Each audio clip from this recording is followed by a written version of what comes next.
Ээжээ, та боловсролын талаар яриач.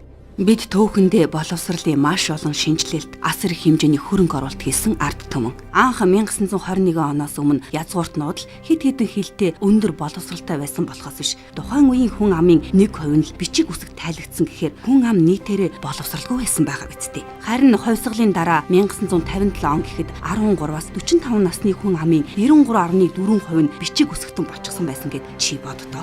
Монголын төр тэрэн дотроо Монгол ардын нам бүтэн 80 жилийн турш асар их ажил хийж боловсон хүчин бэлтгэж улсын төсвийнхөө 20%-ийг энэ салбарт зарцуулсан гэж бодохоор бахархмаар санагддаг юм шүү. Асар богино хугацаанд хийгдсэн гайхалтай бололт шүү. Ээжээ, Кембрижийн боловсролын стандартыг нэвтрүүлж 8 жилийн дотор бүх сургуулиудыг нэг ээлжтэй болгох юм билээ. Тийм бол ааштай юу да. Монгол хөгжих асар их нөөцтэй орн.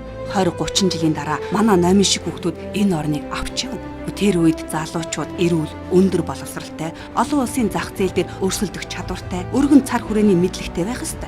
Дунд сургуулийг бид зөвхөн мэдлэг олгодог газар гэж боддог. Гэтэл сургууль чинь хөгжлийн төв байх ёстой. Нэг ээлжтэй болсноороо сургууль хүүхдийнхээ хөгжилд нь анхаарах боломжтой болно. Одоо ачаал ихтэй болохоор хүүхдүүдийг хичээл нь дуусан гутал тарааж байна шүү дээ. Хичээл тарсны дараа хүүхэд сургууль дээрээ биеийн тамир, шинжлэх ухаан, урлаг гэд олон чиглэлээр өөрийгөө хөгжүүлж байх учиртай.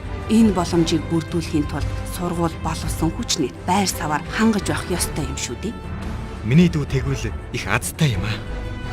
Ерөнхий боловсролын сургалтад Кембрижийн стандартыг бүрэн нэвтрүүлнэ. Монгол Ардын намын мөрийн хөтөлбөрөөс